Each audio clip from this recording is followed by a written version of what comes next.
Birinci ay, bir də ki 10-cu ay. Bunlar ikisi də birdir. Yəni yanvar Hansı ayı, birinci ay? Yanvar ayı. yanvar ayımız, bir də ki bu indi içərisində Oktyabr. olduğumuz oktyabr ayı.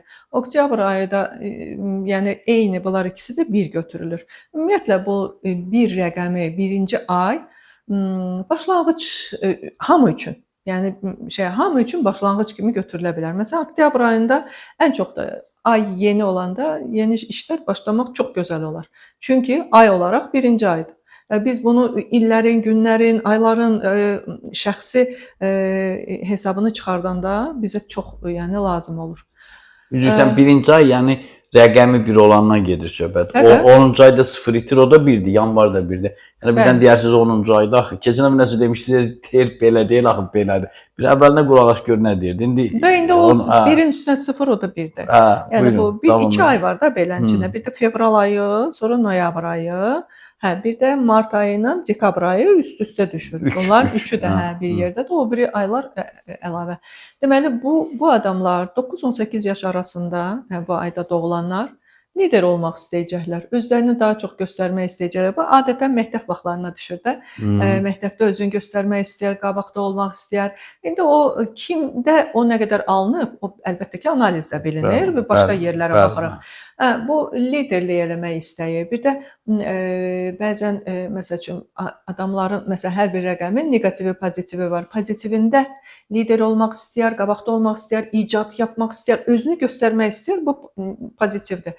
Neqativində qışqıra-qışqıra danışar, səsini yüksəldər. İşlər yarımçıq qoyar. İşləri yarımçıq qoymaqdan başqa o əlbəttə ki birdən karması varsa heç addım ata bilməz. Yəni addımını həmişə biz onlara deyirik ki, addımınızı atın. Xəttə bu bircə dənə addım.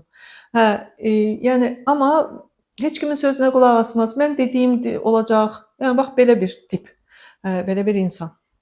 İkinci ayda doğulanlar, bu biraz dərin mövzudur və 11-ci ayda doğulan noyabr ayı.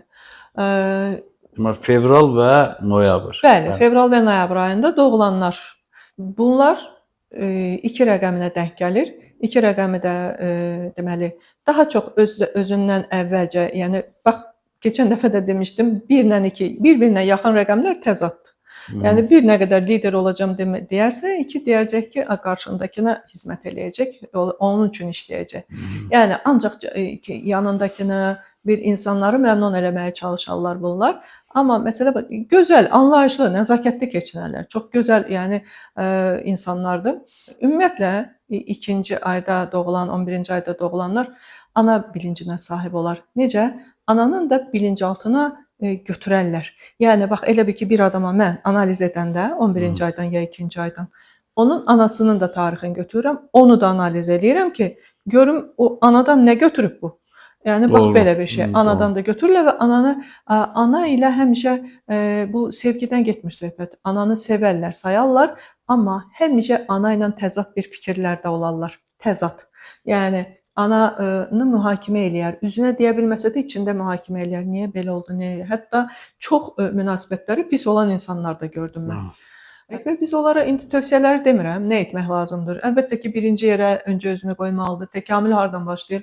1-dən başlayır, sonra 2, mən, sən, sonra biz. Belə-belə təkamül belə gedir. Yəni bu 2-ci ayda doğulanları o dəqiqə bu çakra falan filan 2 ilə əlaqəli olanda, yəni orada biraz vericilik, yəni deyirik ki, bu qurbanlıq enerjisi demək olar buna həm də. O baxır başqa yerdə hesablamalara. Fərdidir. Elə adam var ki, bəli, 2-ci ayda doğulub, 2-ci çakrası da yaxşı, normaldır. Xidmət istəyir, özü heç nə istəmirsə qurbandır. Başqa yerdə də hər şey normaldırsa, mən onlara deyirəm ki, çox nəzakətli və ağıllı, ondan sonra işlək, xidmət edən insanlardır. Belə. Üçüncü, o da mart ayı, bir də dekabr ayı. Bunlar, bax, həmən o ərəfədə, deməli, 9-18 yaş arasında bunlar bax, əlləri ilə bacardıqları iş, ondan sonra artistlik, ona danışmaq, oynamaq, rəsm çəkmək. Görünmək demək olarmı? Görünmək, parlamaq, özünü göstərmək.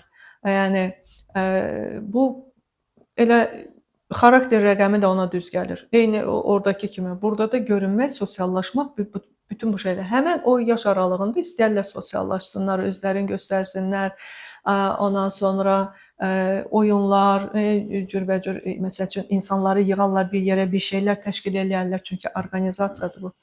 Ən çox yenə deyirəm 9-18 yaş arasında bunlar görünərlər. Daha çox görünərlər. Keçirik 4-ə. 4-dən 4 apreldir də yaldız. 4 aprel deyək də, hə. Aprel ayında doğulanlar. Bunlar çakraların vəziyyətindən asılı olaraq ya səbirsiz olurlar, ya da səbirli olurlar. Əgər hər yerdə, bütün yerdə məsələn 4-dən problemimiz yoxdursa, onda səbirli olurlar. Düzənlə, sistemlə iş görən, doğru, ondan sonra daha məsəl üçün qlobal doğruluğa, düzgünlüyə, öz işində, gücündə, hər şeyinə yəni fikir verən. Amma başqa yerdən problemi varsa səbirsiz, çoxsu səbirsiz olur. Və biraz da bu 4-cü ayda doğulan məsəl üçün erkəklərdə, uşaqlarda dalaşqan olurlar. Vuruşmağa, dalaşmağa daha necə deyim? Meyilli olurlar. Meyilli olurlar. Hə, onları öhdəsindən ancaq sport gəlir. Sonra 5-ci ayda doğulanlar, onlar da 5 özünüz bilirsiniz ki, boğaz çakrasıdır. Çox gözəl danışarlar, özlərini ifadə eləyərlər. Biraz da oynaq olarlar bunlar. Həm zarafat, həm spiritual, həm də ki tez hazır cavab. Biraz stresli olarlar. Səbirsiz olarlar. O var onlarda səbirsizlik, biraz stres. Amma yəni biz onlara həmişə tövsiyə edirik ki, mən həmişə 5-ci ayda doğulana deyirəm ki, o sonda deyəcəyin sözü əvvəldə demə. O elə olarsa çox da gözəl, yəni öz işlərini açırlar, qabağa gedər. Çətindir, amma onlar bilirsən necə olur? Məsələn, şappadan cavabı yapışdırarlar. Yəni baxmazlar da, bizdə zərrində 5-ci ayda. Subordinasiyanı nəzərə almırlar da. Yəni o böyük, kiçik, ətraf. Bu sən danışmaqda. Yox, birisi nədir? Deyir, zato mən düzün deyirəm də, amma düz sözü də hər yerdə demək qaydaları var axı. 6 rəqəmi. İyun ayı bilirsiniz ki, bu deməli romantikdirlər də bunlar. 6 rəqəmi daha çox onlarda biraz məsəl üçün bax erkəklərdə daha çox məsələn deyirlər, məsələn qadın kimi duyğusaldır. Bax belə bir şey. Qadınlarda isə əgər atasından əgər görərsə pis münasibət anasına qarşı bütün erkəklərə düşmən kəsilə bilər. Yəni bu dərəcədə. Çünki 6 ailə çakrasıdır, qadın, kişi, sevgi, məhəbbət. Amma iki fərd, ikisi də, məsələn, qadınları da, kişiləri də romantik olurlar. Məsəl üçün, o deyir, bəyaz atlı prensi gözləyirlər qızlar. Şahzadəni gözləyirlər. Kişilər də seçici olurlar. Məsələn, onu seçirlər ki, bu ailəm, bu mənim ailəmi daha yaxşı dolandırar.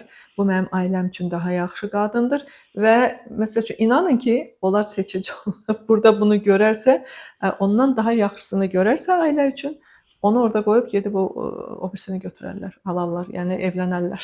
Bu mənada. 7 iyul ayı. İlin razqar vaxtı. İyul ayı 7 olduğuna görə çox mənəviyyatçı, çox ruhsal, spiritualizm, bunun içərisində hər şey var. Onlar biraz məhrəm olarlar. Hər kəsə hər şeyi danışmazlar. Məsələn, içə biraz qapanıq olarlar. Hər kəsi öz həyatlarına buraxmazlar. Dindarlar da çoxdur o 7-cidə. Demək olarmı? Ola bilər. Çünki onların məsələnin içərisində dini rəhbər var. 9-18 yaş arasında onlar musiqiyə, fəlsəfiyə, incə sənətlərə daha həvəsli ola bilərlər. Bir də nostaljiya çox bağlı olurlar onlar. Nostalji, ondan sonra depressiyalara zadı. Amma yəni ay çox da düşən deyil. Depressiya deyim ki, hər dəqiqə başı. Məsələn, biri var ayın 7-sində doğulasan, o daha güclü olur. Uşaq vaxtı xəstəliklər zadlar. Sonra yuxarı yaşlarda bəli, depressiyalar baş verə bilər. Ən çox da yaşam rəqəmi 7 olanda. 9-18 yaş arasında ümumiyyətlə 7 təkcə ruhsallıq deyil, həm də güvəndir. Ailəsinin məsəl üçün o çakralardan yenə asılıdır. Aldanma ehtimalı ola bilər o illərdə. Ya da özünün. Mən adam çıxıb qarşıma ki, analiz eləmişəm, özüm o illərdə aldanmışam əməlli başlı krupla aldanmışam. Yəni 9-18 yaş arasında. Heç demə 17 yaşında işləyib, sonra 3-4 aylıq maaşını ona verməyiblər. Çox böyük ondan yadımda qalıb İlk indiyə qədər. həyatın ilk maaşıdır da. Hə, ona görə də mən onu deyən kimi dedi, bəli, çox güclü dərəcədə yəni güvənsizlik yaşamışam. Amma məsəl üçün ailəsi də ola bilər, anası ən çox ana ilə əlaqəlidir, uşaq yəni. Sonra 8-ə keçirik. 8-ci ay avqust ayıdır. Özünüz bildiyiniz kimi pul para deməkdir 8 indi əslində. Orada gəlib yaya düşür. Onların aurası açıq olur. Ümumiyyətlə bu uşaqlar, bu insanlar, bu gənclər yəni açıq olarlar. Onlar puldan, paradan şey olarlar. Yəni həm necə deyirlər, o belə ilham dolu olarlar ki, hər şey yaxşı olacaq, hər şey gözəldir, hər şey, yəni insanlara qarşı özlərinə motivasiya verir. Hə, motivasiya verərlər, özləri də elədirlər. Yəni elə də insanlar onları görəndə məsələn hansı bir yer olsa, məkan olsa, ora adaptə olmağı bacararlar. Bir də ki, əlləri, ayaqları bərəkətli, ruzili olar. Onlar da ruzili olarlar. Yəni amma məsəl üçün o yaşda olanda biz 2 rəqəmi ancaq bu yaşlarla çox bağlayırıq. O biri rəqəmlər o qədər də yox. Həmin yaşlarda ailəsi ya iflasa uğraya bilər, əgər ata mənfidə yaşayırsa, neqativdədirsə, çünki bu uşağın üstünə qoymaq olmaz da. Ya da ki, çox gözəl pul paralar qazanmış olar. Yenə deyirəm, ata pozitivdədirsə, bəli, o uşağın ayağı o evə çoxlu bolluq, bərəkət gətirər. 9 bizim axırıncı rəqəmimizdir də. Sentyabr. Sentyabr ayı. Hə, bunlar çox özəldir. 9 şəfa olduğu üçün mən yenə deyirəm, Azərbaycanda hər 3 evində ikisində şəfaçı var. Yəni bu analizlərdə ona görə məmləkət ayaq üstə durur da. İnanın ki, dünyaya sensasiya qalıram. verir. O ki, o şəfa oradan ki, insanların o çıxır ortalığa. Mən görürüm ki, 3 analizdən ikisində şəfaçı var. Bunlar 9-18 yaş arasında istər qadın olsun, istər kişi olsun, həmin adamlar şəfaatçılıqla məşğul olurlar. Necə? Məsələn, özləri də bilmir, əlində, ayağında, ümumiyyətlə görünüşündə, hara getdi orada, nəyə? Qadınların rəhim bölgəsinə. Yəni uşaq ürətmə bölgəsinə. Yəni bu şəfanı verir. Bu şəfanı verdiyi üçün də həmin illərdə onlar ən çox allergiya ola bilərlər, xəstəliklər keçirdə bilərlər və gözə nəzərə çox gələ bilərlər. Məsələn, o deyir, mənə gözdəydi, bir şey olmamış yıxılar, ondan sonra nə bilim mən... Tez-tez xəstələnər, belə falan filan. Bu da belədir.